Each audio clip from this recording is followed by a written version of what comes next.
فقها وی که چرته اوبه بغیر ستا د فعل نه داخل شي روژه دې ماته نه ده او پیشکاري ته په خپله بدن ته داخله قیاس د یوې مسلې په بلې مسله کې چې په دواړو کې تضاد دی یو مسله د ادخال ده بله مسله دخول ده دا قیاس په کوم ځای کې صحیح دی لہذا عبارت چې کم تصریحي د فقهای کرامو دی دا واضح دی چې اچول د اوبو په غوږ کې او جذب د اوبو په جوف دننه کې اگر چې په دې باندې هیڅ فایده او صلاح د بدن مرتبه نه ده ولی دا کمی اوبه چې غوږ ته داخلیږي دا دماغ ته ځي دا خېټې ته نه ځي او فایده په هغه اوبو مرتبه ده چې هغه خېټې ته لاړ شي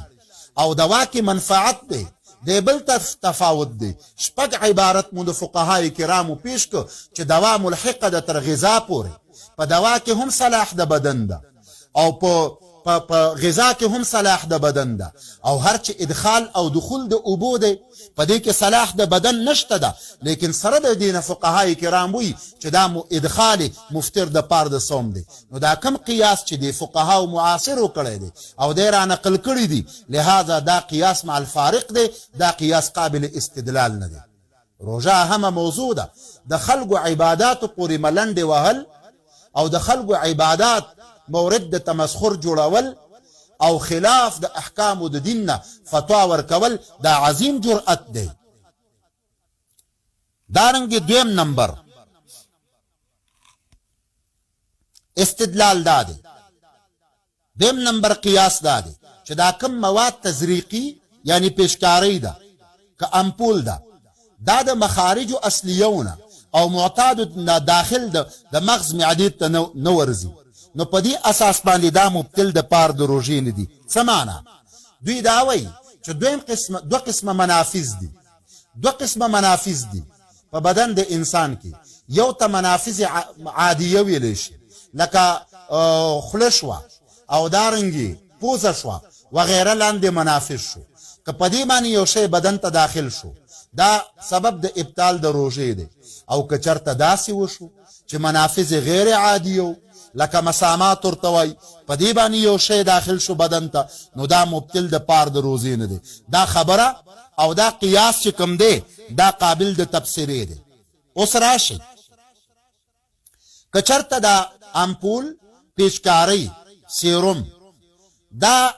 جوف او مغز د معدې ته ونه رسیږي نو دا مبتل د پار د روژې نه دی دا قول د دوی دی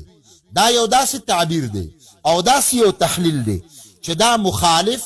او مغایر د اقوالو د فقهای کرامو سره دی او حتی تر دې پورې چې مخالف او مغایر د نظریاتو خپله د دوی سره هم دی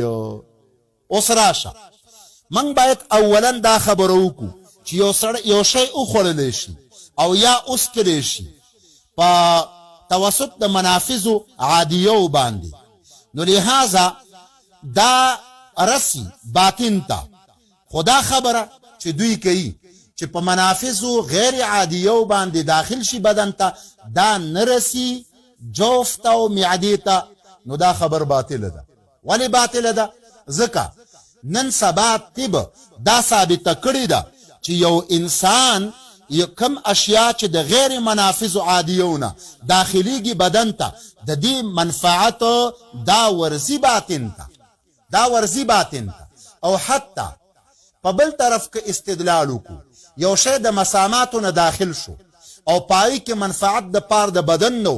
او جوف ته ورسید دا هم مبتل د پار د چا دی د روزې دی لکه څنګه چې د منافذ عادیونه داسې یو شی داخل شي بدن ته چې پای کې صلاح د بدن نوي پای کې منفعت د بدن نوي لکه فقهای کرام فرمایي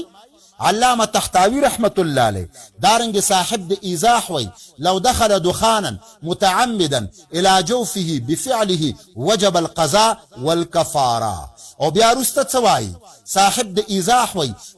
فنقول دخان التنباك المروج في زماننا بعضهم يشربون نفعا وبعضهم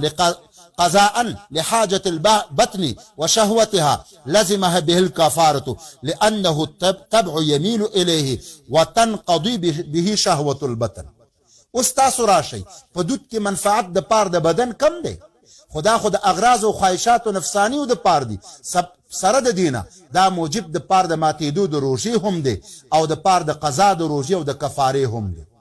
نو لهذا منافذ عادیه وي او که غیر عادیه وي، خو اصول الی الجوف په اساس د طب باندې وروسته په دې باندې خبر کو، په اساس د طب باندې دا خبر متحققه ده چې د دې آثار معدې ته رسي. لکه زه تاسو ته یو مثال پیش کړم، تاسو ډاکټر ته ورځئ او هغه ستاسو تشخیص کوي او تا ته وایي ستا په معده کې زخم دی. اوس د دې زخم د اوچېدو د پار تا ته پیچکارۍ درکوي او ته دا پیچکارۍ کوي، نو ستا عقل څه وایي چې په اساس د طب باندې اثر د دې پیچکارۍ ستا معدې ته رسي او که نه رسي، دا زخم پې جوړیږي او که نه جوړیږي. اوس راشه مخکې مو خبر وکړه آیا منفعت د بدن پې مرتب دی او که نه دی مرتب؟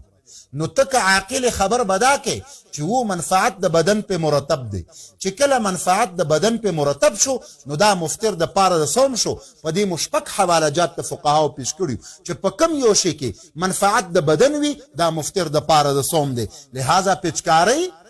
دا مفتر د پاره د صوم دی. دریم نمبر قیاس د پیچکارۍ په دې باندې کړی چې ته اوبو ته داخل شي د پاره د برودت. فقهای کرام فرمایي چې د ګرمۍ موسم وو، ستا ګرمي وشوه، ته کولی شي چې اوبو یخو اوبو ته ور داخل شي، ستا بدن به بارد شي، ستا بدن به یخ شي. نو دلته دوی وایي قیاس دا دی د دغه اوبو برودت معنا دا چې ستا د مساماتو نه د وړو وړو سرونه دا اوبه ستا بدن ته ور داخلي شوي دي، لہذا که پیچکارۍ دې هم ور داخله کا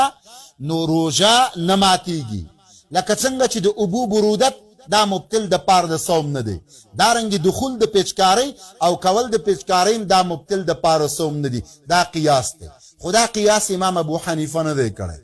دا قیاس امام شافعی نه دی کړی، دا قیاس امام مالک نه دی کړی، دا قیاس بل چا نه دی کړی. دا قیاس صرف دومره دی چې فتاوی هندیه لیکلي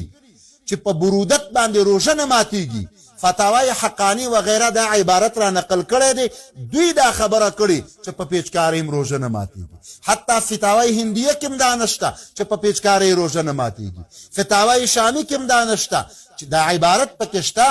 چې په حصول د برودت روژه نه ماتېږي. خو قیاس د پیچکارۍ هغوی پې نه دی کړی. قیاس د پیچکارۍ معاصر فتاوی رحیمي کړی، فتاوی حقانی وغیره چې څومره استدلال تاسو پیښوئ دا به معاصر فتاوا وکړي. او بیا معاصر فقها به وروسته چیړو، معاصر مفتین به چیړو چې دوی آیا دا حکم په جزم کړی دی او که په دې کې دوی محتاط دی. په دې باندې به هم خبره بیا وکړو. اوس راشئ قابل تبصره خبره دا ده، دا موږ منو چې کله زمانه د حرارت او د ګرمۍ وي او ګرمه هوا د انسان په وجود باندې تاثیر وکړي او یو سړی راشي د پار د حصور د یخنۍ دی لاړ شي او دا اوبه حاصلې کړي، نو اول دا خبره قابل تحقیق ده چې آیا د مساماتو نه دا اوبه د جلد انسان نه بدن ته ور داخل شوي دي او که نه دي ور داخل شوي. نو دا مسله تر اوسه پورې تحقیق ته نه ده رسېدلې چې آیا اوبه ور داخل شوي دي او که اوبه نه دي ور داخل شوي. په تیقن سره زه یوه حواله غواړم، په تیقن سره زه یوه حواله غواړم چې د یو فقهي د کتاب نه څوک پیش کړي چې اوبه د مساماتو نه ور داخل شوي دي. دا مسئله موهومه مسئله ده. زه به تاسو ته مثال پیش کړم. یخې اوبه راوړه په ترموز کې واچوه، یخې اوبه راوړه په بالټي کې واچوه. ستا عقل دا وایي چې دا یخې اوبه د ترموز نه بهر راوځي، دا یخې اوبه د بالټي او د سطل نه بهر راوځي. که چېرته د بالټي او د سطل نه بهر راوتی نو بیا خو به زره اوبه هم په بالټي او په ترموز کې نه وی پاتې. خو اوس دا ترموز راوخله، دا بالټی راوخله، سینې پورې ولګوه، سینه دې پې یخېږي که نه، برودت پې حاصلېږي که نه. نو که چېرته د مساماتو د لارې اوبه نه نوتلې او دا برودت موقوف تر دخول د اوبو پورې وی، نو بیا به د بالټي نه برودت نه حاصلېدلی، بیا به د ترموز نه برودت نه حاصلېدلی. واوره راوخله، پلاستیک کې بنده کا، د پلاستیک نه واوره بیرون نه راوځي، د پلاستیک نه اوبه بیرون نه راوځي، هغه په خپله شا باندې کېده، په خپل زړه باندې کېده، قلب کې به د برودت راشي، لیکن د مساماتو د لارې نه اوبه ور داخلې شوي